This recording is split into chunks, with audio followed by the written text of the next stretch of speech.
మొత్తం శాంతం బడ్జెట్ ప్రవేశపెట్టిన తీరుని విధానాన్ని నిశ్చితంగా గమనించినటువంటి ఒక సీనియర్ వేత్తగా what I came to a conclusion. రామకృష్ణుడు గారు చెప్పిన తర్వాత నేను ఎప్పుడో చిన్నప్పుడు పుస్తకంలో కథ చదివాను. కథ కాదు, మాకు హిందీలో మూర్ఖు రాజా అని చెప్పి ఒక లెసన్ ఉంది. నాన్ డీటెయిల్లో 3-4 కథలు స్టోరీస్ పెట్టి నాన్ డీటెయిల్ దీంట్లో పెట్టి అందులో మూర్ఖు రాజా అని చెప్పి. అయితే ఆ రాజుకి వస్త్రాల బడ్జెట్గా ఇది గుర్తుకొస్తుంది. ఇది నాకు బట్టలు లేవు, అంబారీ ఏనుగు మీద మాత్రం ఊరేగుతున్నాడు రాజు. తీరా జనంకి ఎన్నికల్లో ఇచ్చినటువంటి వాగ్దానాలు చూస్తే ఈ గొప్ప వస్త్రాలు మేము కట్టి రాజు వస్తాడన్నట్టుగానే ప్రజలందరికీ కూడా అడిగినటువంటి వాడికి బేషరతుగా మేము మొత్తం అన్ని రుణాలు రైతులకు రుణాల మాఫీ చేస్తామని చెప్పి, డ్వాక్రా అక్క చెల్లెమ్మలకి రుణాల మాఫీ చేస్తామని చెప్పి, నేతన్న రుణాల మాఫీ చేస్తామని చెప్పి, బాబు వస్తే జాబ్ వస్తుందని చెప్పి, ఒకవేళ జాబు రాకపోతే నిరుద్యోగ వృత్తి వాళ్ళ ఇళ్లకు 2000 రూపాయలు పంపించబడుతుందని చెప్పి, ఈ విధంగా రాజుగారి మాయావస్త్రాల మాదిరిగా ఆయన ప్రచారంలో గారి రథం మీద ఉంటే ముందులెళ్ళి ఆటో సోదరుడు వెళ్ళిపోతే, తమ్ముడు రేపు నీకు ఆటో ఫ్రీ, లారీ వాడు వెళ్తే తమ్ముడు నీకు lorry free, maxicab free, taxi free, bus free, bus వెళ్తే బస్సు నీకు రేపటి నుంచి గవర్నమెంట్ అధికారం వస్తుంది బస్ ఫ్రీ ఇస్తాను. ఈ విధంగా రాజుగారి మాయా వస్త్రాల మాదిరిగా కనిపించినటువంటి వాడికి అడిగినటువంటి వాడికి అడగనటువంటి వాడికి వరాల జల్లు విపరీతంగా కురిపించారు. అది పాపం. నేను మారాను మీరు మారండి, నేను మారాను మీరు మారండి అంటే ఇతను మారినాడనే పాప ఉద్దేశంతోనే ఒక అవకాశం ఇద్దాం, పోనీలే మనం 2-3 లక్షలు రుణాలు తెచ్చుకున్నాం, ఏముంది ఓటు ఎవరికైనా వేస్తాము, ఆ రుణం తీరిపోతుంది కదా ఈ ఓటు వేస్తానని చెప్పి ఆయన మాయ మాటలను నమ్మి మాయ వరాల జల్లుకి మోసపోయి అందమైనటువంటి స్వీట్ కోటెడ్ నైఫ్ ప్రజల గుండెల్లో కసక్కుమని దించాడనమాట. ఓట్లు తీసుకున్నాడు, అధికారంలోకి వచ్చేస్తున్నాడు. ఇప్పుడు ఏం చేయాలి అర్థం కావడం. ఇప్పుడు అర్థమైంది అసలు విషయం. ఈ మాయా వస్త్రాల కథ సంగతి ఇది ఇప్పుడు అర్థమైంది, ప్రజలకు అర్థమైంది, ఆయనకి అర్థం కాబట్టి తప్పదు, ఇంకా అబద్ధపడుతూనే ఉన్నాడు. దీన్ని చూస్తుంటే ఇది ఎలా ఉందంటే బడ్జెట్ చూస్తే చంటిపాపను ఎత్తుకుని తల్లి చంద్రుడికి జాబిల్లి రావే చందమామ రావే తినియమ్మని పెడతారు. ఆ మాదిరిగా ఇది కొన్ని అలాగని చెప్పేసి ఇదొక పెద్ద మురిపించే బడ్జెట్ అనడానికి కూడా ఏం లేదు. ప్రణాళికా వ్యయం మాత్రం 34,412 కోట్లు మాత్రమే. అంటే ప్లాన్ బడ్జెట్. ప్రణాళికేతర వ్యయం దీనికంటే డబుల్, అంటే 78,637 కోట్లు. ఖచ్చితంగా మనం ఇప్పుడు ప్రణాళికా వ్యయంలో ఎస్టాబ్లిష్మెంట్ జీతభత్యాలు ఖచ్చితంగా పెట్టాలి. ఎందుకంటే నెల వచ్చేపాటికి జీతం ఇవ్వాలి, లేకపోతే ముఖ్యమంత్రిని అందరినీ జుట్టు పట్టుకుని లాగేస్తారు మీరు. ఇప్పుడు ఇది పోతుంది. ఇక నువ్వు డెవలప్మెంట్ ఎందులో పెడుతున్నావు చెప్పండి తమ్ముడు. ప్లాన్ అంతా కూడా నువ్వు ఖచ్చితంగా ఎస్టాబ్లిష్మెంట్కి జీతభత్యాలకి శాలరీస్కి వీటికి ఇవ్వక తప్పదని. అది compulsory commitment to any government,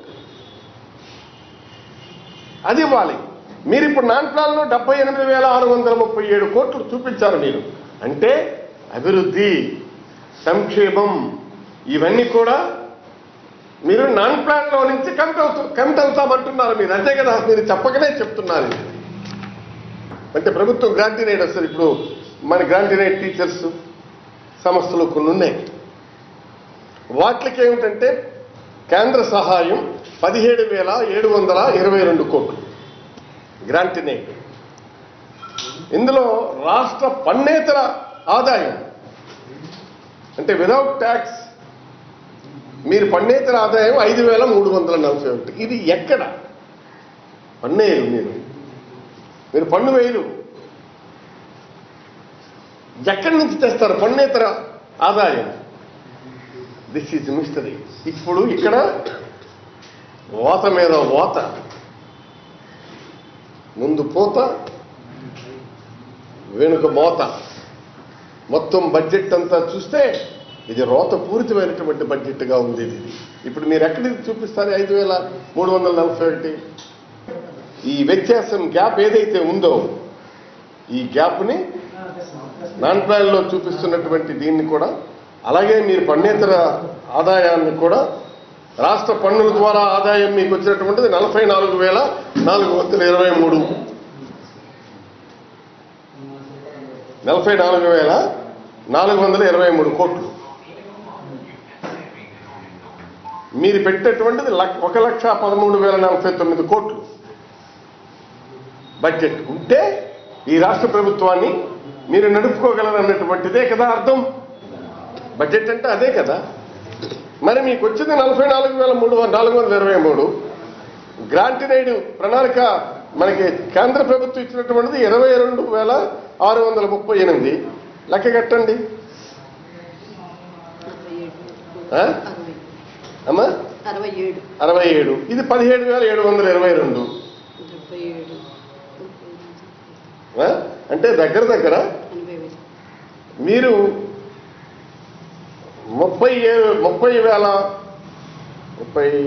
plus 13 43,039 కోట్లు మీరు డెఫిసిట్ బడ్జెట్ని ఇక్కడ చూపించారు. మీరు ఈ లోటుని ఏ విధంగా పూరిస్తారో మీరు చెప్పలేదు.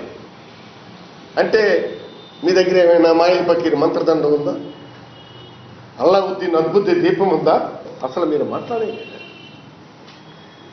1,13 లక్షల కోట్లు బడ్జెట్ మేనిఫెస్టోలో హామీలకు మొండి చేయి చూపించారు. మీరు ఎన్నికల బడ్జెట్ హామీలని ఎక్కడ కూడా మీరు దాన్ని టచ్ చేయలేదు, మీరు ప్రస్తావన చేయలేదు. నిరుద్యోగ భృతి మాటే లేదు. చేనేత కార్మికుల నిధి ఏర్పాటు అన్నటువంటిది లేనే లేదు. దాని మీద అసలు డిస్కషన్ చేయలేదు. అన్నా క్యాంటీన్లు అన్నారు, ఎక్కడున్నాయో చూపించాలి చంద్రబాబు నాయుడు గారు. మహాలక్ష్మి పథకం అన్నారు, బడ్జెట్లో మెన్షన్ చేయలేదు.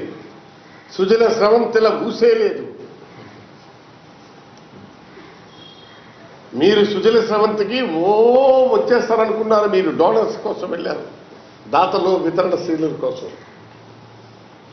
రాష్ట్రం మొత్తం మీద మీరు దండోరా వేస్తే అంతా కలిపితే 100-150 మంది మాత్రమే మీకు డోనర్స్ వచ్చారు. అది పెద్ద ఎత్తున ఏదో మేము పిలిపివ్వగానే నా మీద ఉన్న క్రెడిబిలిటీతో క్రెడెన్షియల్స్తో వచ్చి పడిపోతారనుకున్నాం. నీకు ఆఖరికి విదేశాల నుంచి కూడా మీరు బ్రోచర్స్ పంపించుకున్నారు. మీరు అక్కడికి ఎన్ఆర్ఐస్కి ఎవరు స్పందించలేదు, దాన్ని మూలపడేసినారు. బడ్జెట్లో నువ్వు పెడతావని చెప్పి హామీ ఇచ్చావు. ఎవడో చందాదారుడు వస్తే సమాధులు కడతాం చందాలు ఇవ్వండి చెప్పి అడుక్కునే రీతిలో మీరు వస్తారని చెప్పాలనుకుంటే అది నమ్ముండే వాళ్ళు కాదు మీకు. అలాగే ఎమ్మెల్యేలకు ఎమ్మెల్సీలకు నియోజకవర్గం ఫండ్స్ ఉండేవి, అవి పూర్తిగా లేనే లేవు. తమరే 500 కోట్లు తమరి దగ్గర ఉంచుకున్నారు. ఎందుకు ఉంచుకున్నారంటే రేపు ఏమైనా డీస్టెబిలైజేషన్ జరిగితే ఇండ్యూస్మెంట్ ఇవ్వటానికి ఎమ్మెల్యేలకి మీ ద్వారా విదల్చి వాళ్ళని కంట్రోల్ చేసుకునే మెకానిజం కోసం మీ దగ్గర ఈ 500 కోట్లు పెట్టుకున్నారు. అపోజిషన్ ఎమ్మెల్యేస్కు స్థానం లేకుండా ఇప్పుడు ఎమ్మెల్యేలు ఎమ్మెల్సీలకు ఇవ్వాలంటే అందరికీ ఒకలాగే ఇవ్వాలి, తగ్గించడానికి ఉండదు. కాబట్టి అపోజిషన్ ఎమ్మెల్యేలకి అవకాశమే లేకుండా చేసి ముఖ్యమంత్రి గారే 500 కోట్లు తన దగ్గర అట్టిపెట్టుకొని తన ఎమ్మెల్యేలకు తమ పార్టీకి చెందినటువంటి శాసనసభ్యులకే ఈ 500 కోట్ల నిధులు పంచిపెట్టాలన్నటువంటిది పప్పు బెల్లాలు పంచిపెట్టాలన్నటువంటి ఆలోచనతో ఈనాడు ముఖ్యమంత్రి గారు చాలా దురాలోచనతో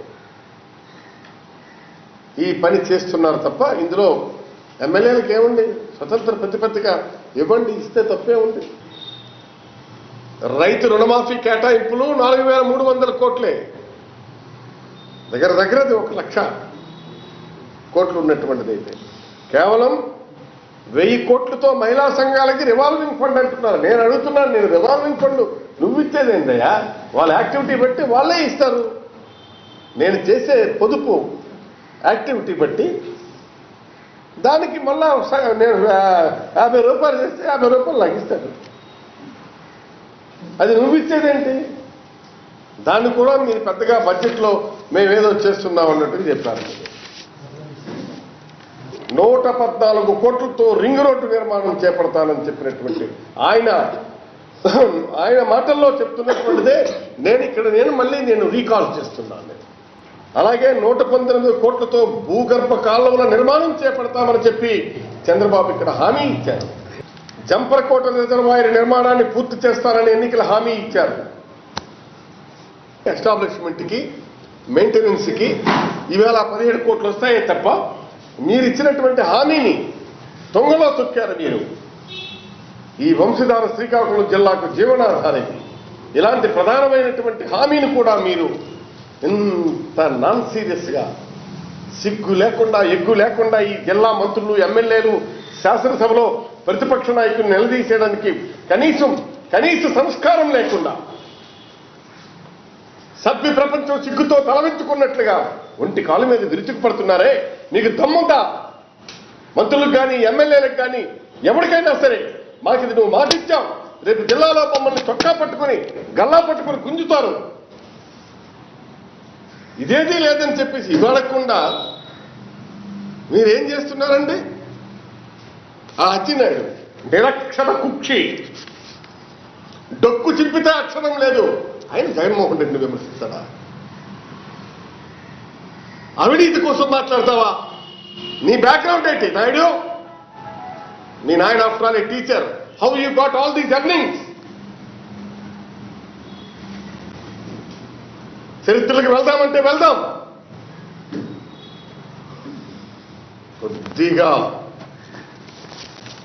ట్యూన్ సెట్ చేసుకొని మాట్లాడండి. ఇల్లలకంగానే పండగ అయిపోలేదు, చాలా తీవ్రంగా ఉంటుంది భవిష్యత్ పరిణామాలు. చెప్పామని అక్షర సత్యానికి ప్రత్యక్ష సాక్ష్యం తమ్మినేని సీతారాం. ఎందుకంటే నీవు ఇచ్చిన ప్రతి వాగ్దానం పక్కన నేను ఉన్నాను. అది పాపమో పుణ్యమో నాకు తెలియదు, కానీ అప్పుడు ఇచ్చినటువంటి దాని వాగ్దానాల పక్కన నేను ఉన్నాను. ఇవాళ ఏం చేశారు మీరు చెప్పండి?